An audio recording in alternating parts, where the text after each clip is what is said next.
Hello everyone, एक बार फिर से आप सभी का क्रेजी जीके ट्रिक के डेली करंट अफेयर की सीरीज में स्वागत है। मेरा नाम है पंकज वैष्णव और आज के इस सेशन में हम डिस्कस करने वाले हैं 13 जनवरी के सभी करंट अफेयर को। आज है मंडे, सारे करंट अफेयर आप सभी के लिए बहुत ही इंपॉर्टेंट है। सेशन को एंड तक देखिए, पसंद आए तो लाइक और शेयर कर दीजिएगा। अपने जितने भी फ्रेंड्स हैं, जितने भी ग्रुप्स हैं आपके, वहां पर आप शेयर कर दीजिए और पीडीएफ ले लीजिएगा क्रेजी जीके ट्रिक के एप्लीकेशन पर जाकर फ्री ऑफ कॉस्ट। वहां पर आपको डेली करंट अफेयर की पीडीएफ मिल जाती है। आइए शुरू करेंगे 13 जनवरी के करंट अफेयर में। सबसे पहला इंपॉर्टेंट क्वेश्चन, हाल ही में किसे प्रवासी भारतीय सम्मान पुरस्कार 2025 से सम्मानित किया गया है?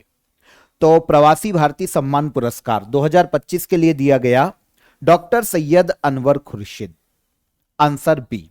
अच्छा, प्रवासी भारतीय के बारे में जानते हैं क्या होता है? ऐसे इंडियंस जो कि देश के बाहर रह रहे हैं, वहां पर कमा रहे हैं, वहां पर कोई भी जॉब कर रहे हैं या फिर कहीं पर भी निवास कर रहे हैं, जैसे एनआरआई, नॉन रेसिडेंशियल इंडियन, ये सभी क्या होते हैं? ये होते हैं प्रवासी भारतीय। किसी भी देश के योगदान में याद रखिएगा, प्रवासियों का बहुत ही महत्वपूर्ण योगदान होता है किसी भी देश के डेवलपमेंट में। अगर ये इंडिया के बाहर, फॉर एग्जाम्पल अगर एनआरआई की हम बात करते हैं, नॉन रेसिडेंशियल इंडियंस की बात करते हैं, मान लो कि कोई भी इंडियन अमेरिका में है, वहां पर कोई भी वेल्ड जॉब कर रहा है, बिजनेस कर रहा है, और वो अपने देश में पैसा भेजता है अपने परिवार के लिए, परिवारजनों के लिए। तो इस तरीके से किसी भी देश की जीडीपी को ग्रो करने में बहुत ही मदद मिलती है प्रवासियों के द्वारा। तो एक महत्वपूर्ण योगदान है किसी भी देश की ग्रोथ में प्रवासी भारतीयों का। तो इसीलिए प्रवासी भारतीय सम्मेलन का भी आयोजन किया जाता है, जिसकी हमने कुछ सेशंस पहले बात की थी। वहीं पर प्रवासी भारतीय सम्मान पुरस्कार 2025 अनाउंस किया गया, जो कि किसे दिया गया? डॉक्टर सैयद अनवर खुर्शीद को। ये कहां रहते हैं? है तो इंडियन ही, ये आपको पता चल गया। ये रहते हैं वर्तमान में सऊदी अरब में। तो सऊदी अरब के बहुत ही फेमस एक इंडियन चिकित्सक हैं जिनका नाम है डॉक्टर सैयद अनवर खुर्शीद। हाल ही में इनको प्रवासी भारतीय सम्मान अवार्ड 2025 से सम्मानित किया गया। इंडियन गवर्नमेंट के द्वारा देखिए प्रवासियों को दिया जाने वाला सबसे बड़ा अवार्ड माना जाता है प्रवासी भारतीय सम्मान अवार्ड। हर साल ये किसी को, जब भी सम्मेलन का आयोजन किया जाता है, तब ये अवार्ड किसी ना किसी को दिया जाता है। इस बार किसको दिया गया? डॉक्टर सैयद अनवर खुर्शीद सऊदी अरब के भारतीय डॉक्टर हैं। देखिए, प्रवासी भारतीय सम्मान अवार्ड की बात करें, किसको दिया जा सकता है?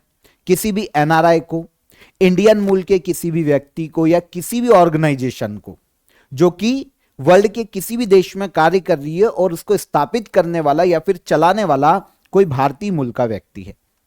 तो ऐसी किसी भी ऑर्गेनाइजेशन को, किसी भी व्यक्ति को दिया जा सकता है प्रवासी भारतीय सम्मान अवार्ड। ठीक है, भारत में राष्ट्रपति के द्वारा यह अवार्ड प्रदान किया जाता है, प्रेसिडेंट देते हैं प्रवासी भारतीय सम्मान अवार्ड को। ओके, मिला किसको? यह हमारा इंपॉर्टेंट फैक्ट था, क्वेश्चन था, तो हमने यहां पर नोट कर लिया। सैयद अनवर खुर्शीद को दिया गया। क्यों दिया जाता है यह भी हमको पता चल गया। कुछ सेशंस पहले मैंने आपको बताया था प्रवासी भारतीय दिवस कन्वेंशन के बारे में, सम्मेलन के बारे में। 2025 में अभी ओडिशा के भुवनेश्वर में 8 से लेकर 10 जनवरी 2025 तक 18th प्रवासी भारतीय दिवस सम्मेलन का आयोजन किया गया। भुवनेश्वर में आयोजित किया गया था, जिसकी थीम क्या थी? डायस्पोरास कंट्रीब्यूशन टू अ विकसित भारत। विकसित भारत में प्रवासी भारतीयों का योगदान, यह 2025 में 18th प्रवासी भारतीय दिवस सम्मेलन की थीम है। यहां पर चीफ गेस्ट के रूप में त्रिनिदाद और टोबैगो की प्रेसिडेंट क्रिस्टीन कार्ला कंगालू ने वर्चुअली संबोधित किया था इस सम्मेलन को। तो यह हो गई चीफ गेस्ट। सबसे पहली बार देखिए, महात्मा गांधी है ना, जो कि भारत के राष्ट्रपिता हैं, वो साउथ अफ्रीका से इंडिया आए थे 9 जनवरी 1915 को। कब आए थे? 9 जनवरी 1915।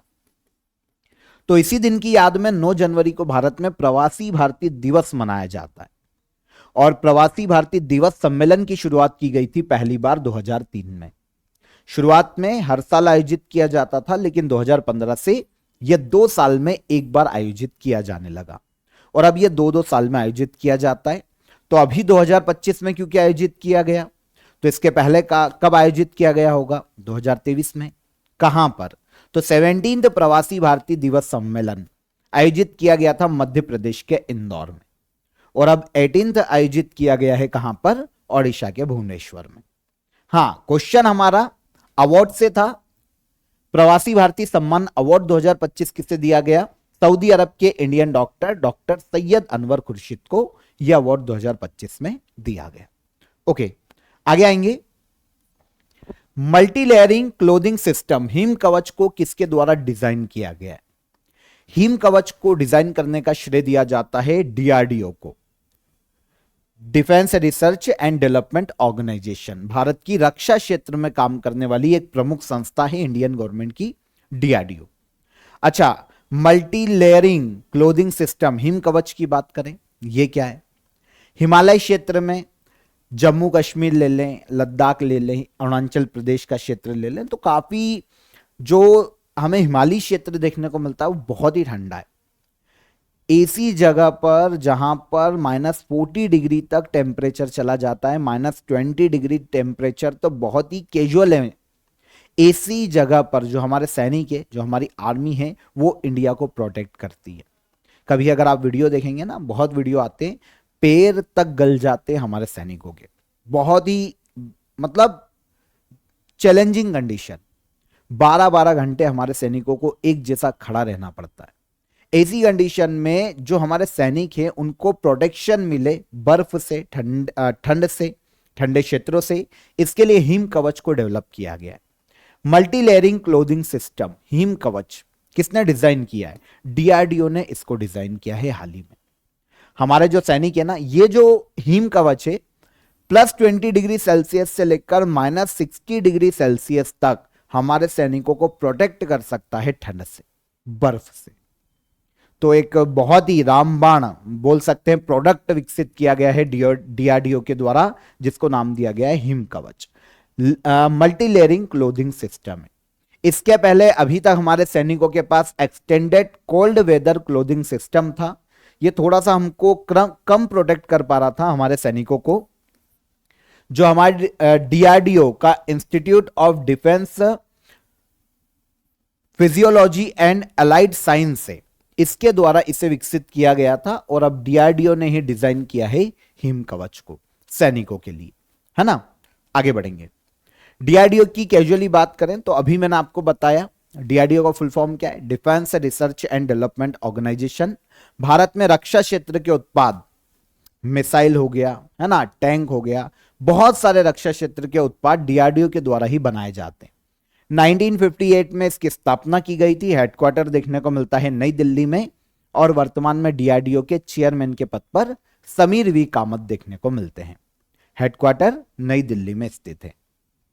आगे बढ़ेंगे, लेकिन उससे पहले ऑफर ऑफ द डे बता देता हूं आप सभी को। आप सभी के लिए 100 आवर जीएस का जो अक्षय सर का कोर्स है वो आपको अवेलेबल है काफी नॉमिनल चार्जेस में।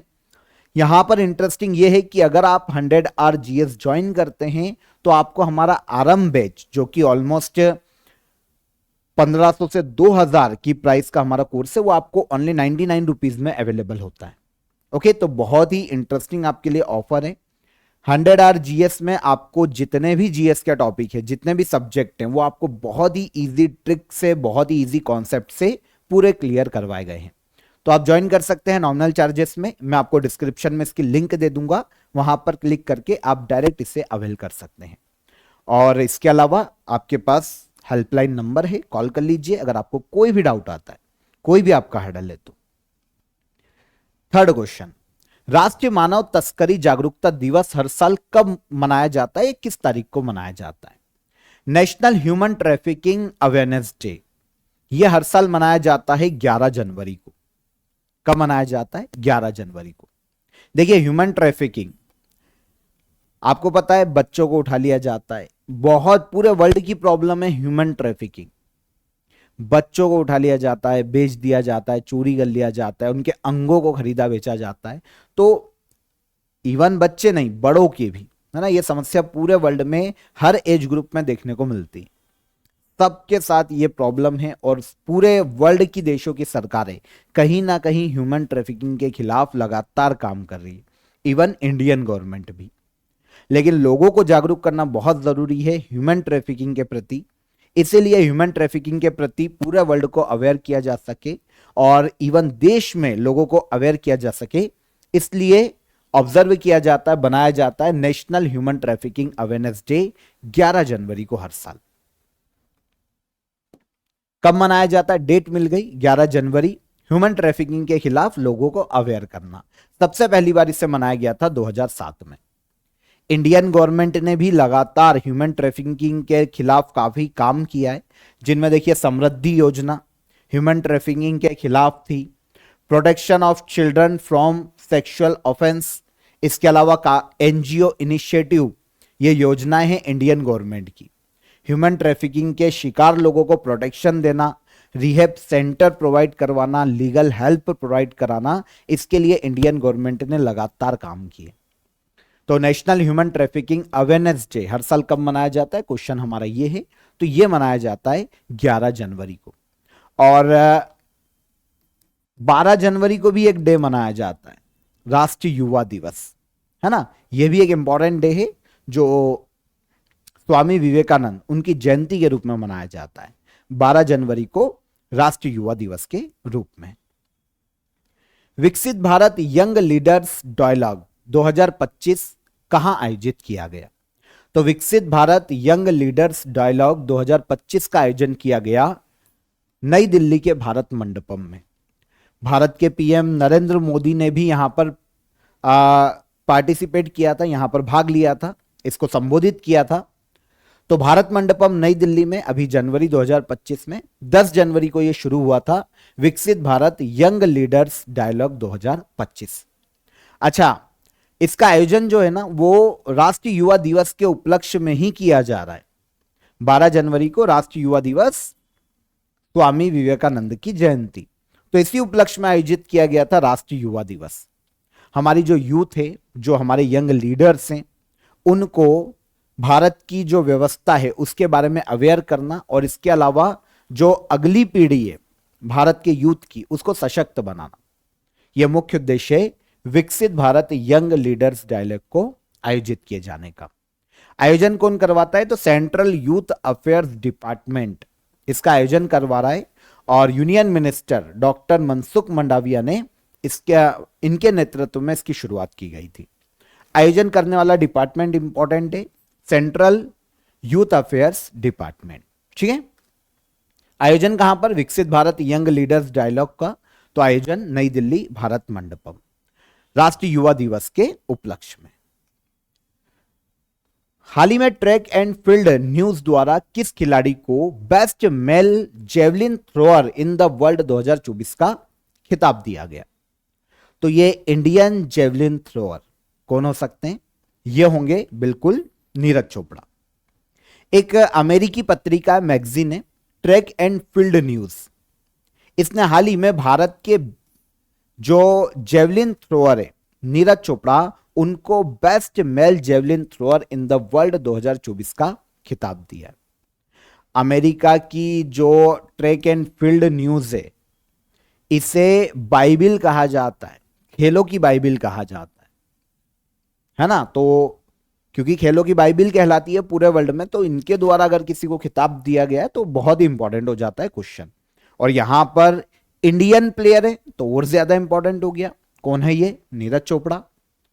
नीरज चोपड़ा को हाल ही में अमेरिकी sports magazine track and field news ने वर्ष 2024 के लिए best javelin thrower player in the world घोषित किया है।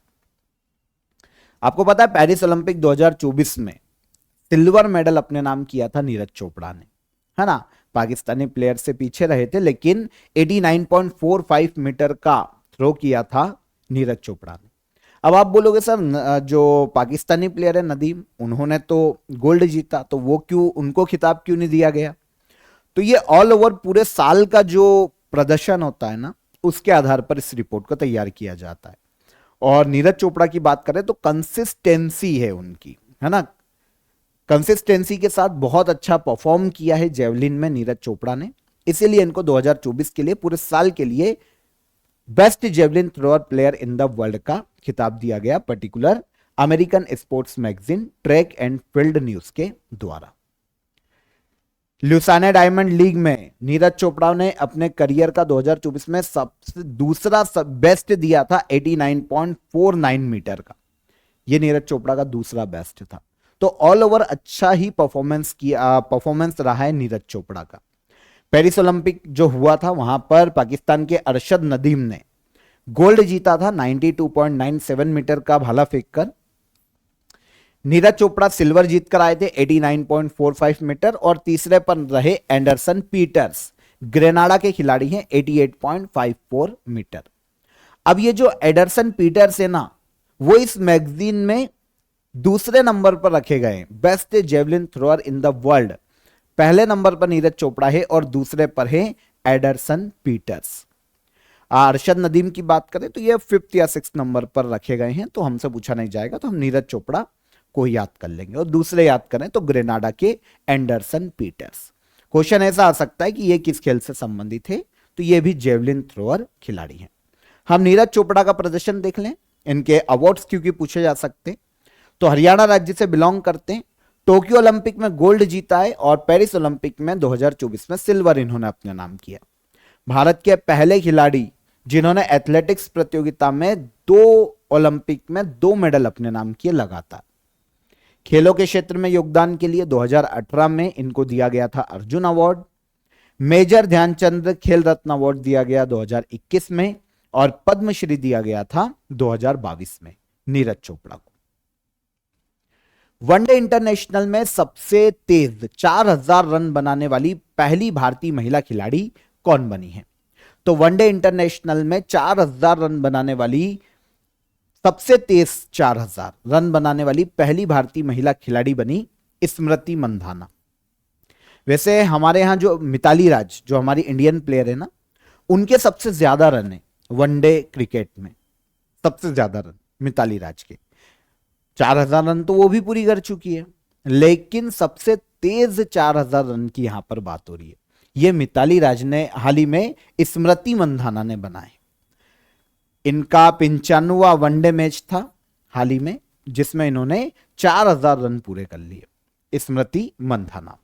ठीक है, तो स्मृति मंधाना ने आयरलैंड के खिलाफ हाल ही में 41 रन की पारी खेली थी और वनडे इंटरनेशनल में इसी के साथ 4000 रन पूरे करने वाली, सबसे तेज पूरे करने वाली पहली भारतीय खिलाड़ी। और ऑल ओवर वर्ल्ड देखें तो 4000 रन वनडे मैचों में बनाने वाली ऑल ओवर वर्ल्ड में महिला क्रिकेटरों में ये 15वें नंबर पर है। और इंडिया से 4000 रन पूरे करने वाली सेकेंड फीमेल क्रिकेटर, क्योंकि पहली कौन हो गई? मिताली राज। 95वां मैच था आयरलैंड के खिलाफ जिसमें इन्होंने 4000 रन पूरे कर लिए। तो से कम पारियों में 4000 रन पूरे करने वाली पहली भारतीय महिला खिलाड़ी स्मृति मंधाना, सबसे तेज है ना। मिताली राज ने 7805 रन बनाए हैं, जो वनडे महिला क्रिकेट है उसमें 7805 रन पूरे किए। तो 4000 रन तो पूरे किए हैं इन्होंने, लेकिन ये सबसे तेज नहीं है। सबसे तेज 4000 रन किसने पूरे किए? स्मृति मंधाना ने। तो कंफ्यूज मत होना, सिंपल सी चीज है, तो ये आपको नोट करना चाहिए। अभी आपको पता है कि 2024 में स्मृति मंधाना एक कैलेंडर ईयर में 4 शतक लगाने वाली दुनिया की पहली महिला क्रिकेटर बनी थी। किसी एक कैलेंडर वर्ष में एक ही साल में 4 शतक सबसे ज्यादा स्मृति मंधाना ने लगाए हैं 2024 में। आखिरी शतक दिसंबर 2024 में ऑस्ट्रेलिया के खिलाफ इन्होंने लगाया था, है ना। तो यह भी एक उपलब्धि हो गई क्योंकि दुनिया की पहली महिला क्रिकेटर है जिन्होंने एक ही साल में 4 वनडे शतक लगाए हैं। आगे आइए, बिहार का पहला खेल यूनिवर्सिटी कहां स्थापित की गई है या कहां स्थित है? तो बिहार की पहली स्पोर्ट्स यूनिवर्सिटी बिहार के राजगीर में स्थापित है। कहां पर? बिहार के राजगीर में। अभी सुर्खियों में इसलिए है क्योंकि यूनिवर्सिटी ग्रांट कमीशन यूजीसी इसने नालंदा जिले की राजगीर में बिहार के पहली खेल यूनिवर्सिटी को मान्यता प्रदान की। इस खेल यूनिवर्सिटी में अब बिहार में स्पोर्ट्स एजुकेशन, स्पोर्ट्स पर रिसर्च और प्लेयर्स के विकास के लिए काम किए जाएंगे। इनको सिखाया जाएगा ताकि नेशनल और इंटरनेशनल लेवल पर भारत में खिलाड़ी निकल कर आए अलग अलग खेलों में। तो ये बिहार की पहली स्पोर्ट्स यूनिवर्सिटी है जिसको यूजीसी ने मान्यता दी। कहां पर? बिहार के राजगीर में। और इसके हाल ही में जो कुलपति है ना वो बनाए गए हैं, एक रिटायर आईएएस ऑफिसर है Shishir Sinha, retire IAS officer हैं वर्तमान में, तो इनको कुलपति के रूप में अपॉइंट किया गया है बिहार की पहली स्पोर्ट्स यूनिवर्सिटी में। अच्छा, भारत में सबसे पहली नेशनल स्पोर्ट्स यूनिवर्सिटी की बात करें तो वो, हाँ ये एक इंपॉर्टेंट क्वेश्चन हो जाता आपके लिए, मणिपुर के इम्फाल में 2018 में बनी थी भारत की पहली नेशनल स्पोर्ट्स यूनिवर्सिटी। पूर्वोत्तर भारत में बनी है इसलिए भी इंपॉर्टेंट हो जाती है, और मणिपुर में हिंसा की स्थिति पिछले 1.5 साल से चल रही है तो ये क्वेश्चन और ज्यादा इंपॉर्टेंट हो जाता है। मणिपुर के इम्फाल में नेशनल स्पोर्ट्स यूनिवर्सिटी 2018 में बनी थी, भारत की पहली। अब बिहार की पहली कहां पर? राजगीर में। आर्टिफिशियल इंटेलिजेंस ऑक्शन समिट का आयोजन किस देश में किया जाएगा? एआई पर, एआई के विकास पर, है ना, क्या इन फ्यूचर एआई के विकास को लेकर क्या क्या चुनौतियां हैं? देखिए, आर्टिफिशियल इंटेलिजेंस की बात करें तो पूरे वर्ल्ड में जो डेटा आया है, कल भी हमने एक रिपोर्ट की बात की थी, आपको पता होगा, आर्टिफिशियल इंटेलिजेंस है ना, जितना ज्यादा सहयोगी हो सकता है उतना ज्यादा घातक भी हो सकता है। अगर ये नई जॉब्स क्रिएट कर रहा है तो उससे ज्यादा कहीं ना कहीं खा भी रहा है। तो भाई एआई को ह्यूमन के साथ लेकर कैसे विकसित किया जा सकता है? एआई का क्या फ्यूचर है, क्या क्या हर्डल्स आ सकते हैं इसके विकास को लेकर, रिसर्च को लेकर, और एआई कैसे हमको मदद कर सकता है, मतलब हमारे फ्रेंड के रूप में कैसे काम करेगा, इन सभी मुद्दों पर चर्चा करना बहुत जरूरी है। और इसी के लिए आर्टिफिशियल इंटेलिजेंस ऑक्शन समिट का आयोजन किया जाएगा नेक्स्ट मंथ फ्रांस में। कहां पर किया जाएगा? फ्रांस में। 10 से लेकर 11 फरवरी 2025 तक फ्रांस में एआई ऑक्शन समिट कॉन्फ्रेंस का आयोजन किया जाने वाला है।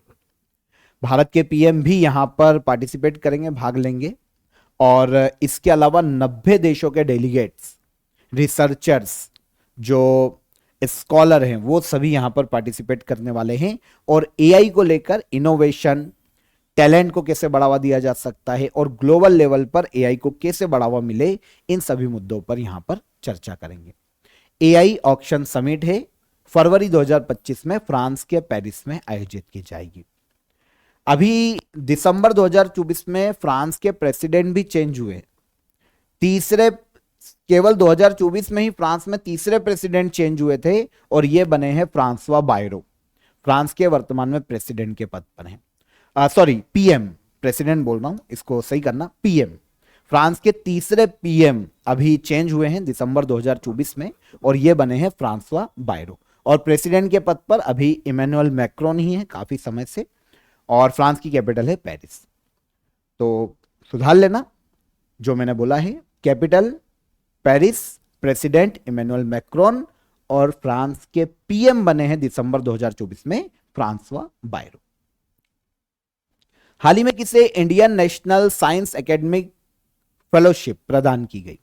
तो Indian national science academy fellowship, science के क्षेत्र में जिस भी व्यक्ति ने अपना योगदान दिया हो, किसी भी स्कॉलर को, रिसर्चर्स को, है ना, साइंटिस्ट को, इंडियन नेशनल साइंस एकेडमी के द्वारा दिया जा सकता है Indian national science academy fellowship. और 2025 में यह फेलोशिप दी गई कृष्णा एल्ला को। आंसर है, ऑब्वियसली बात है, फेलोशिप अगर इंडियन नेशनल साइंस एकेडमी दे रही है तो साइंस के क्षेत्र में योगदान के लिए ही दी जाएगी। अब यहां पर इंपॉर्टेंट इसलिए हो जाती है कि भाई इस फेलोशिप को पाने वाले पहले उद्योगपति बने। अभी तक ये साइंटिस्ट को ही दी जा रही थी, शोधकर्ताओं को ही दी जा रही थी, लेकिन उद्योगपति पहले बने। इस फेलोशिप को प्राप्त करने वाले कृष्णा एल्ला कौन है भाई? ये भारत बायोटेक के संस्थापक है, और इसी कंपनी ने 2020 में भारत की पहली कोविड वैक्सीन बनाई थी जिसका नाम था कोवैक्सीन। लगी होगी कोविशील्ड और कोवैक्सीन, सभी को 2-2 डोज तो लगे ही हैं, है ना। तो कोवैक्सीन पहली थी जिस पर सबसे ज्यादा ट्रस्ट था लोगों को। कोविशील्ड भी थी, लेकिन कोविशील्ड पर क्या लोग ज्यादा भरोसा कर रहे थे कोवैक्सीन पर। तो भारत बायोटेक ने भारत की पहली कोविड वैक्सीन बनाई थी, कोवैक्सीन, और इसी के फाउंडर है, इसी कंपनी के संस्थापक है कृष्णा एल्ला। जिनको दिया गया Indian national science academic fellowship 2025 में, पहले उद्योगपति। अब अवार्ड कौन देता है ये आपको पता चल गया, इंडियन नेशनल साइंस एकेडमी देती है। स्थापना की गई थी 1935 में और इसका हेडक्वार्टर देखने को मिलता है नई दिल्ली में। और किस क्षेत्र में फेलोशिप दी जाती है ये भी आपको समझ में आ गया। साइंटिफिक रिसर्च के लिए किसी भी साइंटिस्ट, रिसर्चर, किसी भी विद्वान व्यक्ति को दी जा सकती है। लास्ट क्वेश्चन, किस संगठन ने विश्व आर्थिक स्थिति और संभावनाएं 2025 रिपोर्ट जारी की है? World economic situation and prospect report 2025 किस ऑर्गेनाइजेशन ने जारी की? तो इसे जारी करने का श्रेय दिया जाता है यूनाइटेड नेशन को। और हमको नाम से समझ में आ जाएगा कि रिपोर्ट क्या है। वर्ल्ड इकोनॉमिक सिचुएशन, वर्ल्ड की इकोनॉमिक सिचुएशन क्या है और भाई उसके लिए क्या क्या संभावनाएं हैं, इस आधार पर इस रिपोर्ट को तैयार किया गया है। जारी की गई है यूनाइटेड नेशन के द्वारा। अब देखिए रिपोर्ट, अगर यहां से क्वेश्चन आता ना तो आपको यही पूछा जाता कि रिपोर्ट किसने जारी की? यूनाइटेड नेशन ने। इंटरनली पूरे वर्ल्ड के अलग अलग देशों के इश्यूज, क्या ग्लोबल ग्रोथ हो सकती है, क्या इकोनॉमिकल ग्रोथ हो सकती है, इन सभी के बारे में यूनाइटेड नेशन ने अपनी इस रिपोर्ट में बताया है। हम यहां पर इंडिया के पॉइंट ऑफ व्यू से रिपोर्ट में क्या कहा गया इसको हाईलाइट कर लेते हैं, इस पर ध्यान दे देते हैं, है ना। पूरे वर्ल्ड की इकोनॉमिक रिपोर्ट तो हमको पढ़ना नहीं है। इंडिया के बारे में क्या कहा world economic situation and prospect report 2025 में? तो यूनाइटेड नेशन ने बताया है कि भाई जो इंडियन इकोनॉमी है ना 2025 में 6.6% और 2026 में 6.7% की जीडीपी ग्रोथ से बढ़ेगी। ये इंडियन इकोनॉमी को लेकर यूनाइटेड नेशन का एक अंदाजा है, क्योंकि संभावना रिपोर्ट है, ठीक है। इसके अलावा इंडियन जो इकोनॉमी है वो मजबूत क्यों रहेगी, इसके कारण भी इन्होंने दिए।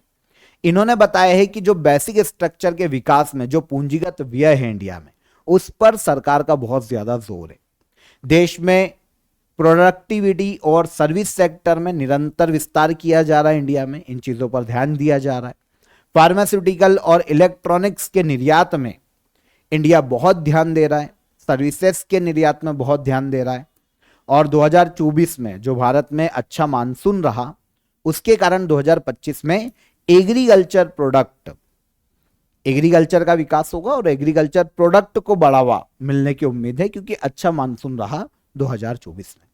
तो इस आधार पर इंडियन इकोनॉमी के कुछ की पॉइंट्स हाईलाइट किए गए हैं यूनाइटेड नेशन के द्वारा अपनी इस रिपोर्ट में, जिसका नाम है world economic situation and prospect report 2025। कौन जारी करता है? United nation. वैसे कल एक रिपोर्ट और मैंने आपको बताई थी, उसको भी आपको याद रखना चाहिए। कौन सी थी? Future of jobs report 2025। कौन जारी करता है? World economic forum. इसे भी याद रखो। 13 जनवरी के सभी करंट अफेयर हो गए। यहां पर एक एक फैक्ट को हमने समझा। अब रिवाइज कर लेते हैं कल का करंट अफेयर, एक एक करके हम आंसर ले लेंगे। याद होंगे आपको, फटाफट लगाना शुरू करो। हाल ही में जारी हैनले पासपोर्ट इंडेक्स 2025 में भारत की रैंक क्या है? क्या है? 85। बिल्कुल सही। अच्छा 2024 के इंडेक्स में कितनी थी? 80। और अब कितनी है? 85। गोवा राज्य सरकार ने राज्य में बीमा सखी योजना की शुरुआत की। किस संस्था का इनिशिएटिव है? तो यह इनिशिएटिव है LIC का। जीनोम इंडिया प्रोजेक्ट के तहत कितने भारतीयों को जीनोम सीक्वेंस युक्त डेटा भारतीय जैविक डेटा केंद्र में उपलब्ध है? तो कितने लोगों का? 10,000। जनवरी 2025 में केंद्र सरकार ने संकल्प पत्र जारी करके किसे ऑफिशियली शास्त्रीय भाषा का दर्जा दिया? तो यह लैंग्वेज हो जाती है मराठी। पी जयचंद्रन का 80 वर्षीय आयु में निधन हो गया। किस क्षेत्र से संबंधित है? Playback singer. भारत के पीएम नरेंद्र मोदी ने किस राज्य में पहले ग्रीन हाइड्रोजन हब की आधारशिला रखी? तो यह रखी गई आंध्र प्रदेश में। किस संगठन ने फ्यूचर ऑफ जॉब्स रिपोर्ट 2025 जारी की? तो इसे जारी किया है वर्ल्ड इकोनॉमिक फोरम ने अभी हमने बात की। जनवरी 2025 में उजाला योजना के 10 साल पूरे हो गए। किससे संबंधित है? तो ये अफोर्डेबल LED बल्ब से संबंधित है उजाला योजना। नई दिल्ली में national programme for organic production के 8वें संस्करण का आयोजन, इनोग्रेशन किसने किया है? तो यह शुरुआत की है पीयूष गोयल ने, केंद्रीय मंत्री। और थर्ड आई एशियन फिल्म फेस्टिवल का आयोजन कहां किया जा रहा है? तो यह आयोजन किया जा रहा है महाराष्ट्र के मुंबई में। ये सारे क्वेश्चन कल के सेशन के हैं, हमने डिटेल में समझे थे। क्वेश्चन ऑफ द डे का आंसर ले लें। हमारी जनगणना हमारा भविष्य भारत की किस जनगणना का नारा था? तो 2011 की जनगणना का ये नारा है। Birsa Munda international hockey stadium देखने को मिलेगा भारत के ओडिशा राज्य में।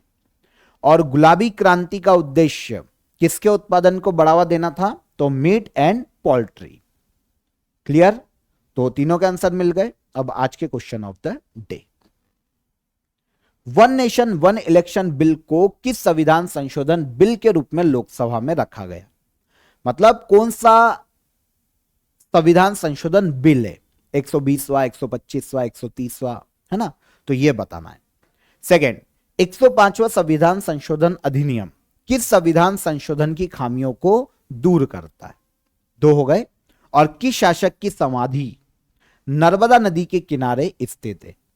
अब देखिए, बहुत सारे क्षेत्रीय शासक भी हो सकते हैं जिनकी समाधियां नर्मदा नदी के किनारे मिल जाए तो कंफ्यूज हो गए। तो मैं आपको एक थोड़ी सी हिंट दे देता हूं। मध्य प्रदेश में रावेरखेड़ी नाम का एक क्षेत्र है, वहां पर इनकी समाधि देखने को मिलती है। तो ये कौन है जिनकी समाधि नर्मदा नदी के किनारे? तीनों क्वेश्चन को पॉज करके नोट करो, कमेंट में आंसर करना। सेशन कैसा लगा ये भी बताइए। सेशन पसंद आया हो तो वीडियो को लाइक और शेयर कर लो। चैनल पर पहली बार आए हो तो सब्सक्राइब कर लो। एप्लीकेशन को प्ले स्टोर से डाउनलोड कर लेना, क्योंकि आपके लिए वहां पर बहुत ही इंटरेस्टिंग आपको एक तो फ्री पीडीएफ मिल जाएगी करंट अफेयर की, डेली करंट अफेयर की, और स्टडी मटेरियल भी आपको एग्जाम ओरिएंटेड वहां पर देखने को मिल जाएगा।